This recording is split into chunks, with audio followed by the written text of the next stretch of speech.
नमस्कार मित्रांनो, आजच्या व्हिडिओमध्ये आपण आयुष्मान कार्ड डाउनलोड कसे करायचे याची सविस्तर माहिती या व्हिडिओमध्ये पाहणार आहोत। मित्रांनो, जर तुमच्याकडे आयुष्मान कार्ड असेल तर 5 लाख रुपयेपर्यंत मोफत उपचार हा देण्यात येतो। तर हे कार्ड प्रत्येकाकडे आवश्यक असणे अत्यंत आवश्यक आहे। यामुळे गरजेच्या वेळी तुम्हाला नक्कीच मदतही होत असते। तर हे कार्ड काढण्यासाठी सर्वात आधी तुम्ही गूगलवरती NH असं सर्च करायचं आहे। त्यानंतर तुम्हाला एक खाली लिंक दिलेली असेल, त्या लिंकवरती क्लिक करा। लगेचच तुम्ही या वेबसाईटवरती येणार आहात। त्यानंतर मित्रांनो, तुम्हाला अशा प्रकारची एक वेबसाईट ही दिसत असेल। त्यानंतर इथे तुम्हाला बेनिफिशरी इथं टिक करायची आहे आणि त्यानंतर इथं जो कॅप्चा दिसत आहे तो तुम्ही इथं टाकायचा आहे। कॅप्चा टाकल्यानंतर खाली तुमचा मोबाईल नंबर टाकायचा आहे। मोबाईल नंबर टाकल्यानंतर व्हेरीफाय या ऑप्शनवरती क्लिक करायचं आहे।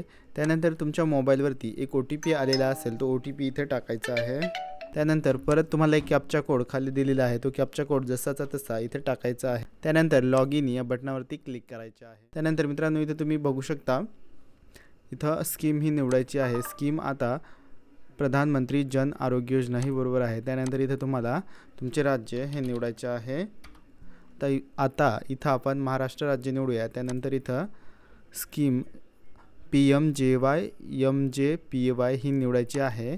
त्यानंतर तुमचा जिल्हा निवडायचा आहे। त्यानंतर इथे तुम्हाला आधार नंबर किंवा रेशन कार्डचा जर 12 अंकी नंबर असेल तर तो फॅमिली ID क्रमांक म्हणून टाकू शकता किंवा PMJY ID हे टाकू शकता। आता आपल्याकडे आधार नंबर आहे, आपण आधार नंबरने सर्च करूया। त्यानंतर इथे तुम्हाला जो कॅप्चा कोड दिसत आहे तो टाकायचा आहे।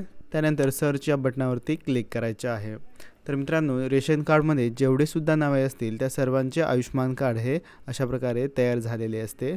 त्यासाठी तुम्ही KYC करणे अत्यंत आवश्यक आहे। अशा प्रकारे सर्च केल्यानंतर तुम्हाला तुमच्या कुटुंबातील सर्व नावे इथे दिसणार आहेत। आता ज्या व्यक्तीचे आयुष्मान कार्ड डाउनलोड करायचे आहे त्या व्यक्तीच्या समोर तुम्हाला इथे ॲक्शनमध्ये डाउनलोड कार्ड या ऑप्शनवरती क्लिक करायचं आहे। त्यानंतर व्हेरीफाय या ऑप्शनवरती क्लिक केल्यानंतर तुम्हाला एक कन्सेंट इथं टिक करायचे आहे। त्यानंतर अलो या बटनावरती क्लिक करायचं आहे। त्यानंतर तुम्हाला आधार OTP आणि एक आयुष्मान कार्डचा OTP आलेला असेल तो इथं टाकायचा आहे। त्यानंतर ऑथेंटिक या ऑप्शनवरती क्लिक करायचं आहे। त्यानंतर परत तुम्हाला इथे डाउनलोड कार्ड या ऑप्शनवरती कुणाचे डाउनलोड करायचे आहे त्याच्यावरती इथं टिक करायचे आहे।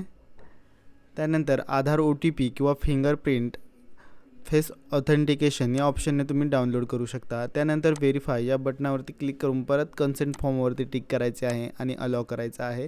त्यानंतर परत तुमच्या मोबाईलवरती 2 OTP आलेले असेल, जसे की आधार OTP, त्यानंतर बेनिफिशरी OTP सुद्धा इथे टाकायचा आहे, म्हणजे आयुष्मान कार्डचा जो OTP आलेला असेल तो इथे टाकायचा आहे। त्यानंतर इथे तुमचे कार्ड हे डाउनलोड करण्याचा ऑप्शन हा आलेला आहे। या डाउनलोड या बटनावरती क्लिक केल्यानंतर तुमचे आयुष्मान कार्ड हे डाउनलोड होणार आहे।